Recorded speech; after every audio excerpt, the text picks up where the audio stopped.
प्रमुख अतिथि हाम्रो रोशन पाण्डे सर अनि हाम्रो रेस्पेक्टेबल एन्जल म्याम, दिमा म्याम र यो कार्यक्रम गराउने हुने हाम्रो ट्रेनर विवेक भाइलाई म धेरै धेरै धन्यवाद पनि दिन चाहन्छु र बधाई पनि दिन चाहन्छु। हाम्रो कार्यक्रम प्लिज तिमीहरू कार्यक्रम सफलतापूर्वक कन्डक्ट गर्नुभयो र पढाइसँगै हाम्रो एक्स्ट्रा को करिकुलर एक्टिभिटिज पनि जरुरी छ। भोलिका दिनमा भविष्यमा गएर खालि हामी किताब पढेर अगाडि बढ्न सक्दैनौँ। किताब भनेको कोर कुरा हुन्छ, त्यो नभई नहुने कुरा हो। तर हामी जसरी कि हाम्रो शरीर मासु र हाडले बनेको छ हैन, स्किन हाम्रो सुन्दरताको टचको लागि मात्रै राखेको छ। स्किन हटाइदियो भने हामी कस्तो हेर्छौँ? कंकाल भूत जस्तो हेर्छौँ। तर त्यही स्किन लगाइदिएछ भने हामी गोरो छौँ, कालो छौँ, ह्यान्डसम छौँ, ब्युटिफुल छौँ हैन, विभिन्न भेराइटिज आइदिएको छ। अझै कंकाल स्किन हटाइदियो भने हाम्रो शरीरको कंकाल सेमै त्यस्तै हुन्छ। त्यस्तै हो वास्तवमा क्यारियर बन्ने भनेको हाम्रो पढाइबाट नै हो, हाम्रो कोर्सको कुराबाट नै हो। त्यो मासु र हाड जस्तो हामीलाई सपोर्ट गर्छ, तर एक्स्ट्रा करिकुलर को करिकुलर एक्टिभिटिज हामीलाई स्किन जस्तै हाम्रो क्यारियरलाई सुन्दर बनाउँछ। र त्यही भएर जहिले पनि हामी यो एक्स्ट्रा को करिकुलर एक्टिभिटिज गराइराख्नु पर्ने हुन्छ। त्यसमा कलेज परिवार हैन सबैजना मिलेर विद्यार्थीहरूको पनि सहयोग हुनुपर्छ। हुन सक्छ कार्यक्रम गराउने दौरानमा धेरै कुरा हामीले स्ट्रगल गर्नुपर्ने हुन्छ, धेरै के हुन्छ, धेरै टाउकोलाई बुझाउन गाह्रो हुन्छ। तर सबैलाई बुझाएर पनि हाम्रो यो डिजिटल मार्केटिङको हामी ट्रेनिङ थियो जो सफलतापूर्वक गर्यो। यसरी विद्यार्थीहरूको स्पेशली विद्यार्थीहरूको साथ सहयोग रह्यो भने हामी अरू कार्यक्रम पनि गर्छौँ। भोलिका दिनमा त तिमीहरूले 12 क्लास पास गरेर एउटा सुबा सरहको जागिरको लागि योग्य हुनेछौ। भोलि तिमीहरू ब्याङ्कमा पनि जान्छौ भने यो कमर्स पढ्ने मान्छेहरू बढी उद्योग वाणिज्यतिर र ब्याङ्किङ सेक्टरतिर जाने हो। यो डिजिटल मार्केटिङ त्यहीसँग रिलेटेड हो। हाम्रो क्यारियर बुस्टिङ डोज हो। यहाँ धेरै कुरा जानिसकेपछि हामी इन्टर्नसिपमा जाँदा अथवा कहीँ कार्यक्षेत्रमा कार्य जाँदाखेरि जागिर भइसकेपछि यो कुराहरू हामीलाई धेरै काम लाग्छ। जुन बेला हामी लिइरहेको हुन्छौँ त्यो बेला लाग्छ बकवास छ, टाइम वेस्ट भइरहेछ, यो छ त्यो छैन। हामीले एक एक कुराहरू सिक्नुपर्छ। ठुलो हामीलाई जीवनमा के लाग्छ? जिरोको महत्त्व छैन हैन, तर जबसम्म हामी जिरोमा आउँदैन तबसम्म हामी 100 बन्दैन, मिलियन ट्रिलियन बिलियन बन्दैन। हेर हरेक कुरामा सानो सानो कुराको महत्त्व हुन्छ। मान्छेलाई के लाग्छ म ठुलो गल्ती गर्दिनँ र म महान बन्छु, त्यो कुरा होइन। ठुलो गल्ती त मान्छे गर्दैन। हामी हरेक सानो सानो गल्तीलाई केलाएर सच्याउँदै गयो भने हामी एक दिन आफ्नो क्यारियरमा र आफ्नो जीवनमा महान बन्छौँ। मान्छे कति दिन जीवनमा बाँच्छ त्योदेखि ठुलो कुरा होइन, कसरी बाँच्छ त्यो ठुलो कुरा हो। त्यसको लागि शिक्षा र शिक्षासँग हाम्रो एक्स्ट्रा करिकुलर एक्टिभिटिजहरू चाहिन्छ। आज यो ट्रेनिङ लिँदाखेरि धेरैजना विद्यार्थीलाई मैले हेरेँ 200 रुपियाँको कारण ट्रेनिङ लिए। 200 is not big deal for us, हुनुपर्ने हो, तर हामी त्यसलाई बिग डिल बनाउँछौँ। हुनसक्छ यहाँ विद्यार्थीहरू एउटा कलम किन्दा पनि अहिले 50-60 रुपियाँ 100 रुपियाँ पुगिरहेको छ। कपीको दाम 20-25 पेजको कपी छ, त्यसको पनि 100 रुपियाँ दाम छ। तर हामी ट्रेनिङमा 200 रुपियाँमा के गर्यो? डिभाइड गरेर 50 रुपियाँको खाजा उल्टे विद्यार्थीहरूलाई फर्काइदिएको। त्यसपछि हाम्रो यो म्यानुअलहरू भयो।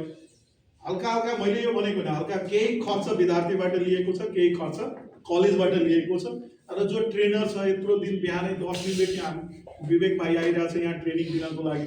10 दिनभन्दा बढी भइसक्यो दौडेको म काम। तब ट्रेनर छ भने ट्रेनरलाई पनि त हामीले केही रिवार्ड त दिनु पर्यो। यत्रो राम्रो कार्यक्रम गऱ्यो भने केही हामी उहाँको पारिश्रमिक छुट्याएको थियो, उहाँलाई पारिश्रमिक दिए। केही यसरी हामी सानो सानो खर्च जुटाएर कार्यक्रम गरेको। अब मैले एकैचोटि 500,000 रुपियाँ राखिदिँदा के हुन्थ्यो? विद्यार्थीहरूमा आर्थिक भार बढी पर्थ्यो। तर मैले के गरेँ, दुईटै कलेजलाई पनि केही भार परोस्, केही स्टुडेन्टलाई परोस्। अब यस्तो छैन कि विद्यार्थीकै पैसाले कार्यक्रम भइहाल्छ, हुँदैन। कलेजलाई पनि केही थप्नुपर्छ। जस्तो हाम्रो फेयरवेल वेलकम कुनै पनि कार्यक्रम छ त्यसमा संस्थालाई पनि थप्नु परेको हुन्छ विद्यार्थी जतिकै। त्यही भएर हामी सबैजना आज हेर अझै हामीलाई राम्रो गर्नु छ भने सबैको यो भनेको टिमवर्क हो। विद्यार्थीको पनि सहयोग हुनुपर्छ। यहाँ धेरैजनाले सोच्छ कि लक्ष्मण सर फलानु कलेज जानुभयो राम्रो भइदियो, मैले एक्लै राम्रो गरेको होइन, मेरो टिमले गरेको। म जहाँ जहाँ गएँ टिम राम्रो पाउँदै गयो, डाइरेक्टरबाट होस् चाहे सञ्चालकबाट म यो कलेजको डाइरेक्टर होइन, मालिक होइन। यो कलेजलाई राम्रो बनाउनु छ भने सबैले मलाई साथ सहयोग दिनुपर्छ। यहाँको कर्मचारीले मेरो कुरा मान्नुपर्छ, प्रमुख मलाई बनाएको छ, अधिकार मलाई दिएको छ भने कुरा पनि मेरै हुनुपर्छ। यदि मेरो कुरा भएन भने भोलिका दिनमा यो सफलतामा पुग्दैन। मैले यहाँ केही पनि कुरा कलेजको हितको लागि गर्छु। म यहाँ राजनीति गर्न आएको होइन। धेरैजनालाई धेरै फाइदा लिने होला, कसैलाई पैसा कमाउने होला, तर म मेरो प्रेस्टिजसँग यहाँ जोडेको छ। म जुन कलेजमा विगतमा गएको छु सबै कलेज ठुलो भएको छ।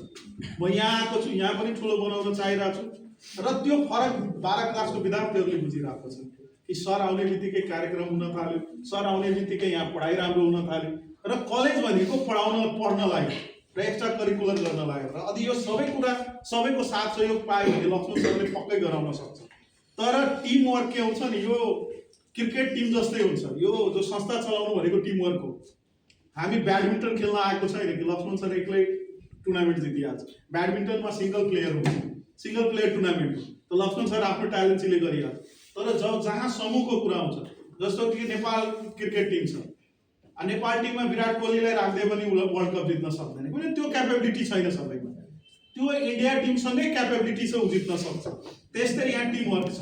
विद्यार्थीले मलाई सहयोग गरेन, डाइरेक्टरहरूले सहयोग गरेन, यहाँको स्टाफहरूले सहयोग गरेन भने लक्ष्मण सर केही होइन। र म जहाँ जुन कलेजमा लिड गरेको छु त्यो कलेज ठुलो भएको छ र आजसम्म सबै कलेजहरू राम्रो ठाउँमा छ। र यहाँ पनि म आशा गर्छु कि भोलिका दिनमा सबैजना मलाई साथ सहयोग दिन्छ। र म यहाँबाट आज विद्यार्थीको लागि म बिहानै आउँछु, 5 बजे 5:50 मा यहाँ आउँछु। सधैँ म आफ्नो टाइममा आउँछु। सर म्यामहरू ढिलो होला, चाहे विद्यार्थी ढिलो होला, मैले गाली गर्दो होला, यो मेरो रोलको दायित्व हो। म सबैलाई गाली गर्छु, तपाईँ 10 मिनट ढिलो आउनु। कसैले यस कुरालाई दुःख मान्छ भने उनले भविष्यमा राम्रो गर्न सक्दैन। जुन सन्तानले बुवा आमाको गालीलाई दुःख मान्छ अथवा जुन सहकर्मीहरू, यो सब सहकर्मी हो मेरो, कोही पनि यहाँ मेरो नोकर होइन। सबैले आफ्नो दायित्व पुरा गर्नुपर्छ। जुन सहकर्मीलाई यदि एउटा आफ्नो लिडरको केही कुराले दुःख लाग्छ भने त्यो सहकर्मी पनि अगाडि बढ्न सक्दैन। आज म पनि धेरैको कुरा सुनेर यहाँ यो ठाउँसम्म आएको छु। म एउटा कलेज, कुनै पनि कलेज म छोड्दै, म कहीँ पनि सेयर हालेको छैन र मालिक पनि छैन। म कुनै पनि कलेज छोड्छु, अरू कलेजले पनि मलाई लिडरमै अप्रोच गर्छ। किन लिडरमा अप्रोच गर्छ? किनभने ती उहाँहरूको एउटा सम्भावना मेरोमा आएको छ र त्यही भएर मैले भनेको सबैजना इमान्दारीपूर्वक काम गरे भने कुनै पनि काम सफल हुन्छ। तर टिममा 1-2 जना पनि नराम्रो काम गरे भने टिममा पुरै त्यसको परिणाममा असर पर्छ, असफल हुन्छ।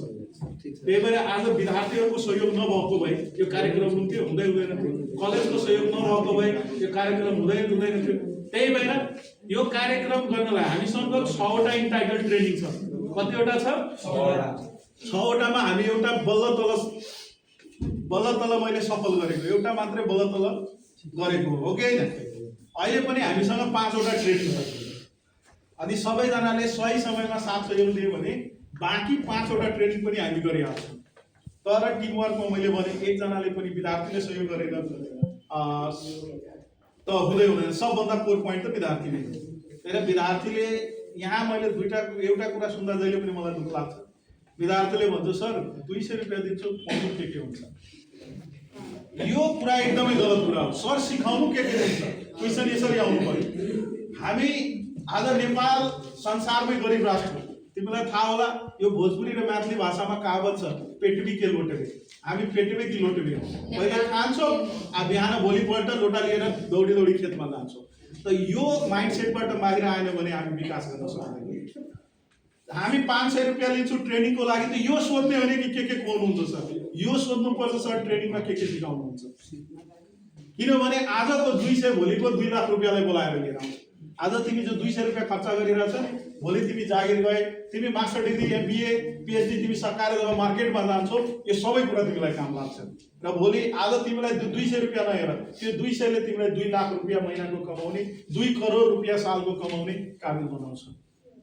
त्यो पनि इमानदारीपूर्वक नमस्कार गरेर। चोर ढाका जस्तो होइन कि बैंक लुटियो ठग जस्तो होइन। पढाइ भनेको यस्तो कुरा हो, तिमीलाई सक्षम बनाउँछ र काबिल बनाउँछ, अनि कामयाबी त आफै आउँछ। तर हामी काबिल बन्न चाहदैनौँ, तर कामयाबी सबैलाई चाहिन्छ। त्यही भएर